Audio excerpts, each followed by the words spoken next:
Assalamualaikum warahmatullahi wabarakatuh.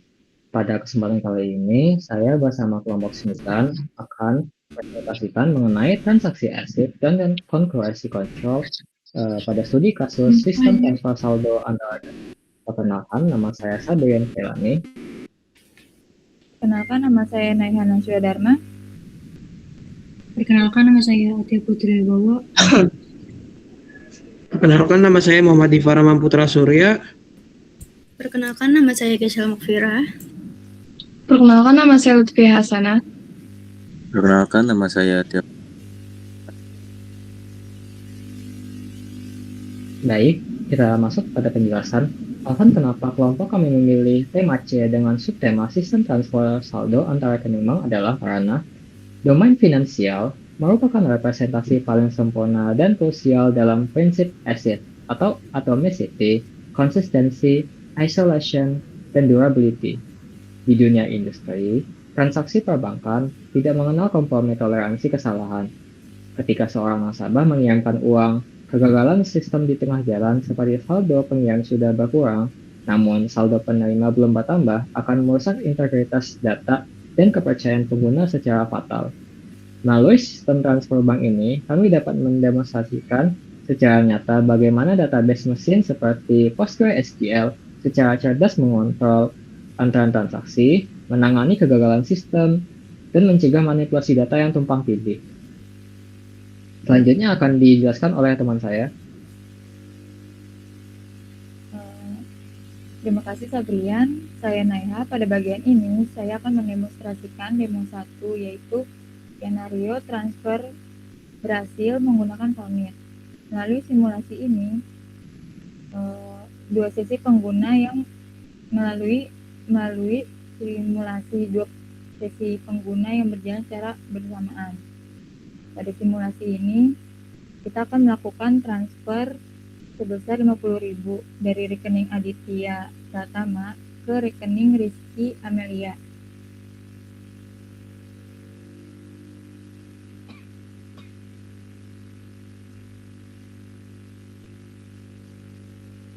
Namun saya sengaja belum menjalankan perintah commit. Sekarang beralih ke tab 2. Saya akan mengecek saldo Aditya dan Rizky. Nilainya masih seperti semula.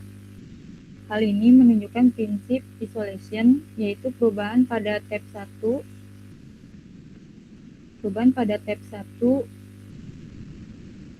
belum dapat dilihat oleh pengguna lain karena transaksi belum di-commit. Selanjutnya, saya akan menjalankan perintah commit.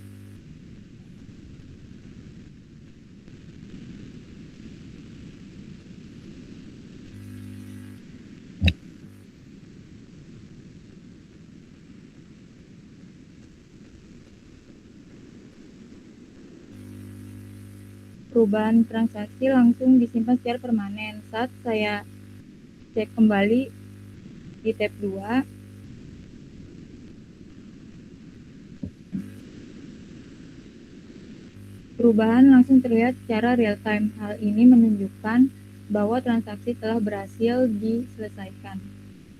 Selanjutnya, pada demo 2 ini akan dijelaskan oleh teman saya, Atia. Oke, terima kasih Naya. Saya Atia ingin menjelaskan demo 2, yaitu skenario transfer gagal untuk menunjukkan implementasi prinsip automisi dan fungsi rollback.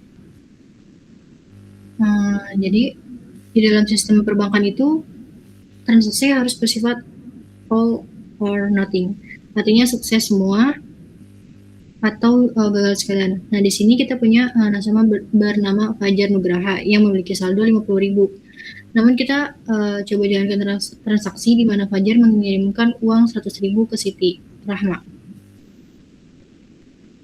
Boleh di-run, Oke. Nah, di sini kita bisa lihat bersama di layar. Jadi PGAdmin ini langsung memunculkan pesan error berwarna merah karena operasi pemotongan saldo tersebut itu melanggar aturan check constraint, yang dimana database yang melarang saldo bernilai minus. Nah, karena satu baris perintah ini error, maka seluruh rangkaian transaksi di dalam blok ini tuh otomatis jadi tidak sah. Selanjutnya, saya menjalankan perintah rollback. Nah, rollback ini tuh untuk membersihkan sesi transaksi dan terbukti saat dicek kembali di tab 2. Jadi, fungsi rollback itu tuh untuk biar si saldo nasabahnya kembali lagi namanya. Nah, ini di tab kedua ini saldo Fajar dan Siti tetap aman dan tidak mengalami kekacauan dan data setengah jalan. Bisa dilihat saldo Fajar masih 50.000, tidak minus, saldo Siti-nya juga masih 0.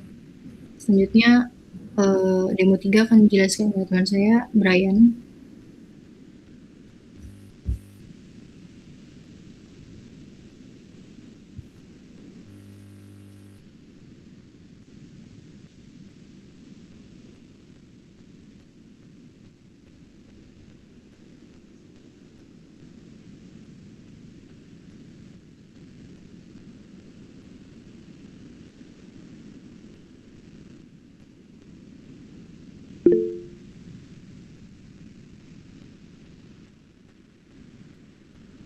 Maaf, pada bagian ini saya akan menjelaskan mengenai demo 3 yaitu concurrency control. Bagian ini sangat penting dan krusial, yaitu bagaimana database menangani dua user yang mencoba mengubah satu data rekening pada waktu bersamaan. Untuk mencegah data bertabrakan, kelompok kami menerapkan metode pessimistic locking. Mari kita simulasikan. Silakan aja dijalankan. Pada bagian ini kita sudah menjalankan pgsleep selama 25 detik. Perhatikan pada tab 2 ini. Ketika tab mencoba melakukan update di jalan ini, yang tab 2.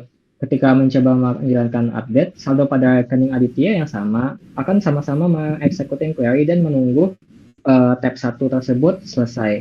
Apabila tab 1 sudah selesai dijalankan, maka tab 2 juga akan commit dan selesai.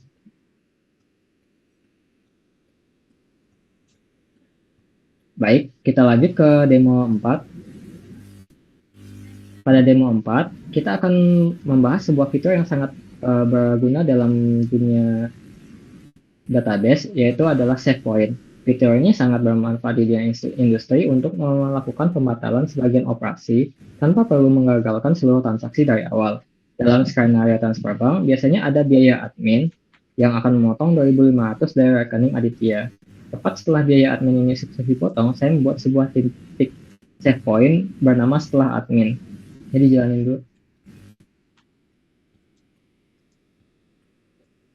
Baik, pada bagian ini saya akan mengupdate rekening. Kita akan ngecek berapa total uang nasabah tadi.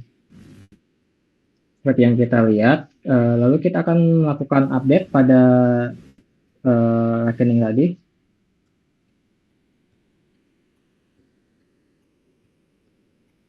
Lalu kita akan melakukan pengecekan sekali lagi.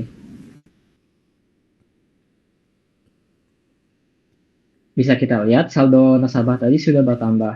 Namun apabila kita melakukan fitur save point, maka saldo tersebut akan kembali pada bagian save point.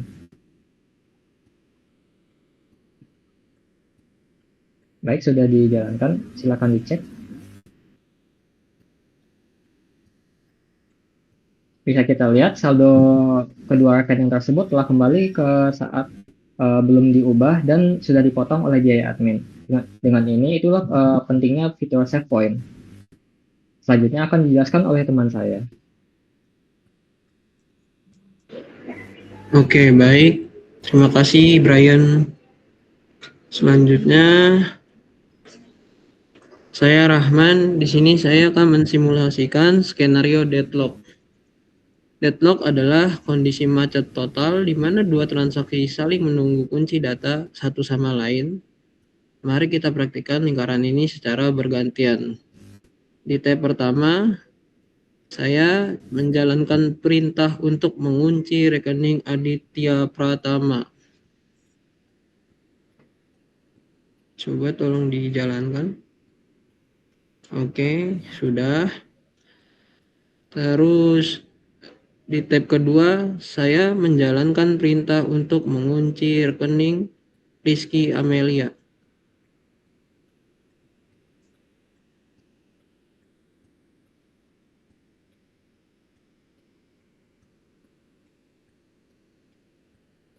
Oke, sudah. Sekarang konflik dimulai. Di tab pertama, saya minta untuk mengakses dan mengunci rekening Rizky Amelia.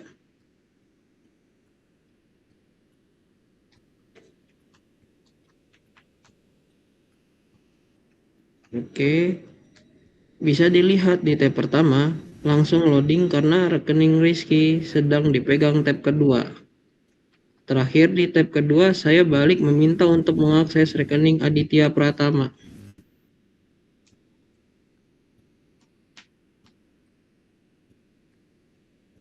Oke, begitu saya klik Run, Postgres SQL secara cerdas mendeteksi adanya kebuntuan antrian dan memunculkan pesan error merah atau error deadlock detect. Sistem langsung mengorbankan transaksi di tab kedua agar database utama kami tidak mengalami hang atau freeze.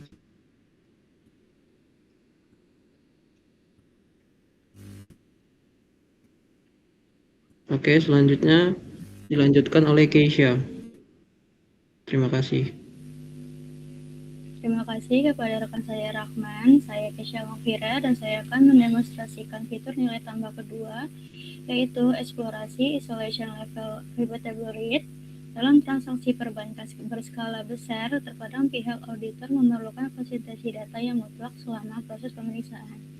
Pada tab 1, saya membuka transaksi dengan perintah khusus, yaitu perintah begin transaction isolation level repeatable rate.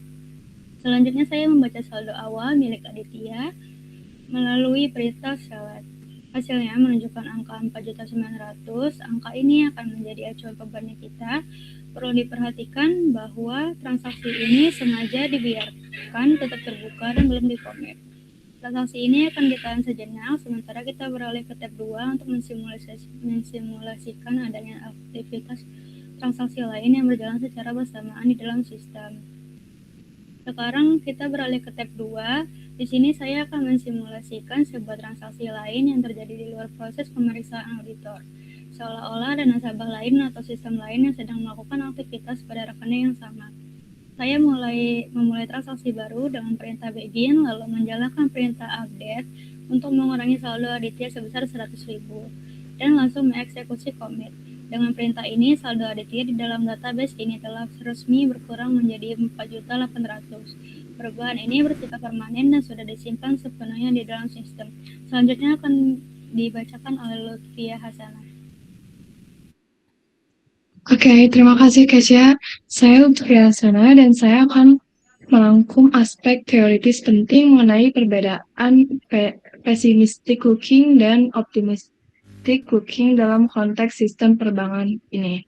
Seperti yang sudah didemonstrasikan oleh rekan saya sebelumnya, jadi pessimistic looking itu menggunakan pendekatan untuk mencegah konflik sejak dini dengan cara langsung mengunci baris data menggunakan for update. Metode ini sangat tepat dan wajib digunakan dalam sistem pemotongan saldo bank utama kami. Karena risiko kehilangan uang atau inkonsistensi saldo akibat akses bersamaan sangatlah fatal. Di sisi lain ada yang disebut optimistic looking, dan metode ini tidak mengunci database di awal transaksi, melainkan membiarkan semua proses berjalan bebas dan baru mengecek bentrokan data di bagian akhir menggunakan nomor versi. Pendekatan optimistik ini kurang cocok untuk transaksi finansial kritis karena pada jam sibuk nasabah akan sangat sering menerima pesan error gagal akibat data yang bertabrakan. Namun optimistic looking ini sangat tepat jika diterapkan pada fitur non-kritis di aplikasi bank, seperti saat nasabah ingin memperbarui alamat profil atau mengedit nama panggilan di akun mereka. Dan selanjutnya akan dijelaskan oleh teman saya yaitu Tio. Baik, terima kasih Tia. Saya Tio, dan saya akan melengkapi penjelasan tingkat isolasi dengan menunjukkan array yang merupakan level standar bawaan dari PostgreSQL. Dengan level wrap table write yang dijelaskan Keisha tadi, pada level write committed ini, setiap query di dalamnya transaksi akan selalu membaca data paling terbaru yang sudah sah di commit oleh user lain. Jadi, jika ada perubahan data di luar sana secara real time, nanti kita akan langsung melihat angka saldo yang baru tersebut saat perintah select dijalankan ulang. Lalu, tidak terasa kita sudah berada di penghujung presentasi melalui serangkaian penguji tadi, mulai dari skenario, commit sukses, penyelamatan data load rollback, pencegahan bentrokan fail locking, lalu fleksibilitas save point, hingga penanganan deadlock. Kelompok kami telah membuktikan bagaimana mekanisme PostgreSQL secara kokoh menjaga integritas pada sistem transparan bank, dan semoga demonstrasi teknis ini dapat memberikan gambaran jelas mengenai implementasi practice pengelolaan basis data di industri nyata. Baik, terima kasih atas perhatiannya. Kurang lebihnya, sampai jumpa.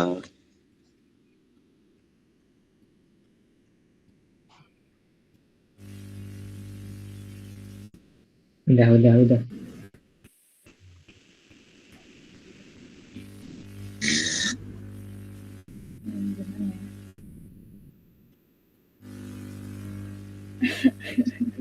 Gimana ya? Gimana Uyung, udah berapa menit kita? Udah, Kak. Udah.